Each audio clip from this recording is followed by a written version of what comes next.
Hello everyone, welcome to day one of the Toddler Play Conference. If you are here with me on the live, won't you just pop me a little thumbs up there in the chat box, just so I know that you can see me and that you can hear me, that I'm not on mute like I was yesterday. I'm really hoping I'm not on mute like I was yesterday. I did actually check it, but you never quite know. So just let me know over in the comment box. I know that there's sometimes a delay. I'm just going to type it for you guys. And hopefully, okay, there's a smile. Thanks, Rhonda. We are using StreamYard, which means that you have to give them permission to be able to use your name, and you don't have to if you don't want to use your name, or if you do, you can also just put your name in brackets. So welcome to the first day of the Toddler Play Conference. It has been amazing to see all of you filtering into the group and starting to take action on everything and at all the parts of the conference so far. It's just been so exciting and really encouraging that there are so many people. I know many of you work with children and many of you are parents, and we all just have this good intention. Thanks, Nicole. Nice to see you here. We all just have this good intention to support our children's development and support them in this beautiful thing of play, which really is their right, but also their right for childhood. So today we are going to be making something called ice jewels, which I'm really excited to share with you. They are really beautiful. And that's what we do every day of the conference. So every day I will be coming on here at this time to do some kind of a live, answer any questions that you have, and do some really simple kind of play setup that you can use for tomorrow. Yesterday we did rice. If you missed that, you can catch that on the replay. And I've already seen some of you posting and sharing with me your pictures of the rice that you made, which is so cool. I was really grateful actually to have ours because our kids woke up super early this morning.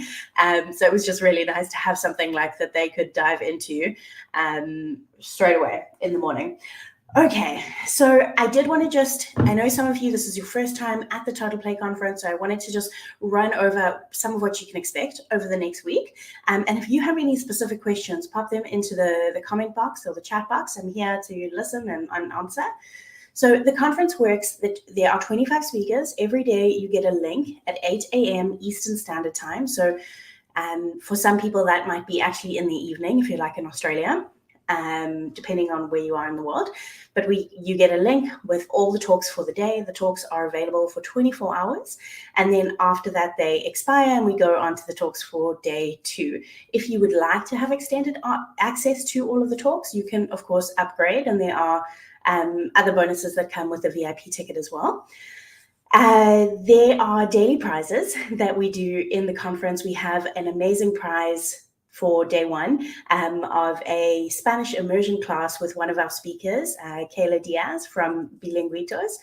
And she's in the group and she's like, just so awesome. So I think you would love to have that class. And we also have a book that we are giving away from Patty Dedura. So you can see those in the group. What you need to do is print out your, you don't actually have to print it out because it is PDF fillable. So you need to have your bingo card. You need to look at all of the things, the little tasks on the bingo card, do them. Once you've done them, tick them off, and then if you get a straight line, come and share it with us in the thread. I have a thread. It's got a little hashtag on there called bingo. So if you're in the Facebook group, you can just search on the side. It will say bingo, and then that'll take you to the hashtag for the day. So search the hashtag and come and share our line with you. So someone actually did ask in the group, what is a task? So one of the things on the bingo card is to complete one of the action steps or tasks that have been given to you by our speakers. So at the end of every single one of the talks, we get our speakers to kind of like wrap up with 2 summary points, and then they often give one baby step that you can start implementing. So I know one of our talks that you seem to all be really loving is by Dr. Brenna Hicks, and her action step is to have scheduled unstructured time or scheduled time for play. So that would be the action step. So if some of them are more simple, like clean out a drawer, or I think we talk also about like decluttering and stuff in one of today's talks. So any action step that comes from that, if you do it, that would be how you get to tick that off.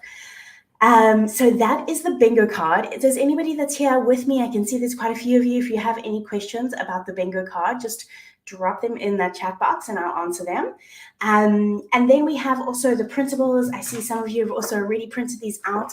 My light is so bright here. Oh, there you go. You can see that better. But we are actually going to be doing one of these tasks today from our spring play prompts. And I really just like to have these things around. Sometimes you get to 9 a.m. and you're like, oh, we've done all the things and the kids have so much energy and I have none, especially if you have children that aren't sleeping through the night. That like brain fog in the morning always gets me. So it's nice to have these ideas that are suitable for toddlers.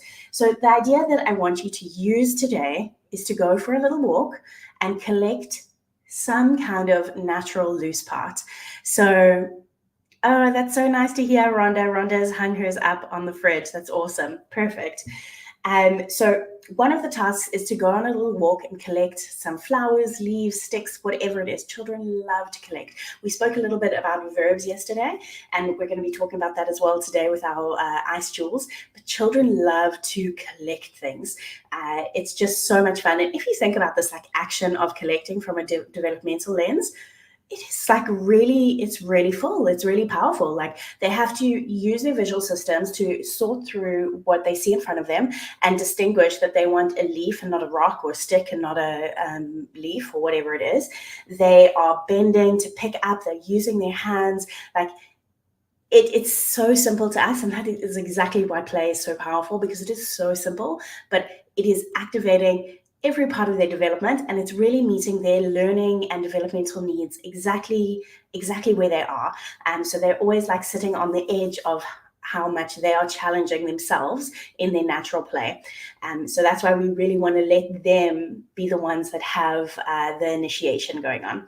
So go on a walk and collect flowers, twigs, whatever it is. You can take a little cup along with you. And this is a great way to also then not have, if your toddler's in that stage where they just want to be picked up all the time whenever you go on walks, having something in their hand or having a task that they're doing can be really, really helpful in this, because then they're like kind of focused on something. So you're going to get those, and then you're going to bring them home and make these little ice jewels. I wonder if you can see them. But I have some flowers here. Oh, they're actually all froze together. We took them out earlier. My kids saw them in the freezer, and they were like, we're playing with those. You can't save them for work. So I just have a few left over. But you can see they're just like, it's basically ice that was in a cupcake tray, and it has some like little flowers in it. And they look, ice is just such a beautiful thing, isn't it? I know many of you live where it's cold, so you're like used to it. But I've never lived somewhere super cold. So this is always like, it's just so beautiful. It still feels like super magical, and children think it's magical. And Kate, sorry, I didn't see your question. Need to get better by getting my girl out of the stroller on walks and letting her explore. Yeah, this is a great way. Even if you're used to stroller and you like do half of your walk with the stroller, and then you have this like, now you get out and look for things. And if your child is older, you can also give them a bit more direction. Like, we're looking for flowers, or we're looking for pink things, or we're looking for leaves that are shaped like triangularly, or spiky leaves, dark green leaves, light green leaves, like you can give that direction. And yeah, my kids, we used to always like, especially when they were little and they have like lower endurance. So they always would like get to the point where I really wasn't able to pick them up, and they'd be like, oh, we're too tired. So whenever that happened, we would like call them the little explorers, and we would go on like our leaf hunts, and they would get really into it, sometimes we even just take a little, what is it called? A magnifying glass, and let them explore with that. Like, it just like increases their kind of feeling. Or you can also take those like toilet roll loops and put them together like binoculars, and then they can go hunting for their stuff. Thanks, Juliana. Yeah, Rhonda, you love child-led walks. Yeah, they are something so, so special. And again, this is something that's like really meeting their development so head on, because it is building their endurance, which children actually really, really need to build endurance. They need to build their heart muscles. Actually, like just these simple movements that we're doing where they are getting like feedback into their body is preventing osteoporosis. Like, there's just so much richness in these simple things that our children love to do. Yeah, that's great. I hope I'm saying your name right, Malia. You also love walks. Okay, so you're going to go on your walk, you're going to collect all your things, you're going to come back and put them in. You can use an ice tray, you can use like a cake tray or a tin, really anything, even like a Tupperware. These ones are nice because they're easy to just like pop the ice out of. We also have from IKEA like some individual muffin containers that are like this with the silicone that are quite nice to just pop things out of. And you can get your kiddo to do this with you, put the flowers or the twigs or the rocks, and it literally can be anything because it's just with water and it's just being frozen. So anything, rocks, twigs, shells, your child will find interesting things, and that's great. And put them in the water, put it with water, put it in the freezer, and then in a couple of hours you will have something really, really fun to play with. Now, in terms of setting this up, what we can think about is, again, like all of those verbs that our children are doing. So I would take, like, I love containers. As if you listen to my workshop from today, you know I like things that are like contained, that I don't have to get like freaked out about mess. But you can have it in like a container or a bin. You can also just put this straight into the bath if that feels better for you. And you can put some warm water in a jug. Like something for them to be pouring. There's our little action that they can be pouring their warm water and then mixing it with the ice blocks. You could also put salt. Salt helps to melt ice, so it's always like a fun thing to add with the ice play. And also tools. At the moment, my children were like really into like picking the ice and trying to like get it out of the cupcake or the muffin tray. So adding like little bits and bobs that may be applicable can go a long way. And this is just like another example of how beautiful child development is, because often we think of like learning and we think of concepts, but if you look at how children interact with ice, wow, there is so much going on. Like they are learning that this thing called water can be in a solid form, it can be in a liquid form, that warmth makes it melt and then it turns back into a liquid form. They are learning about their creative potential in pouring things and changing the property of the ice into water. They're learning about the heaviness of the one ice cube, and they're learning about the heaviness as they like learn to coordinate that pouring. If it's very full, that they have to go very slowly, and if it's not, that they can go more fast. So there's all of this learning happening that is so rich. Like this is what children need later, more than some of the things that we can like get from a textbook or like all of these kind of like worksheets and things like that. Just letting them interact with their environment is just so powerful for their development. So those are the ice jewels, but I did want to give you two other ideas to do with ice that are really fun ones as well. The first one is a sun catcher. So this is like very much the same concept. Go for a walk, get some natural loose parts. And isn't it cool that this then melts and like you haven't created waste, because it's just like taking nature, and then afterwards when you're finished, you just put it back out into your garden or your pot plants, and you're just like returning nature to nature. I just think it's like a really fun way to be using sensory play. But what was I saying? Oh yes, so this is another one that you go for a walk, collect some natural loose parts, and then put them into something round, like a round cake tin, or like something a bit bigger than a muffin tray, basically, and add a little piece of string that will be like a loop, and put your water, and you just need a little thin amount because you're basically going to use this as a sun catcher. So once you lift it out of the container, once it's all frozen, it will be like a circle of ice with these beautiful bits of nature, leaves or flowers or whatever they are. And you can actually hang it up. Again, we don't live anywhere that's cold enough to do this, but if you live somewhere that it won't just like melt straight away, it'll be really beautiful to hang up and kind of like look through and have that sun catcher. And then the last idea, this is one that my kids really love because they love dinosaurs, is to take a balloon, put a little figurine in it. We like dinosaurs, but like any kind of figurine will do. and then fill the balloon with water and tie it up and put it in the freezer. And then you just cut the balloon off once it's frozen, and you have these beautiful little dinosaur eggs. We use this often, especially in the summer. It's a really fun one to do.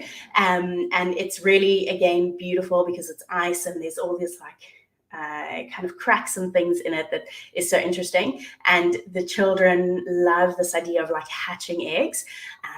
And because we are entering into spring and Easter and the season of eggs, we are going to be talking more about that on Thursday and how that kind of relates to schematic play, which is, again, all this verbs that we're talking about, really.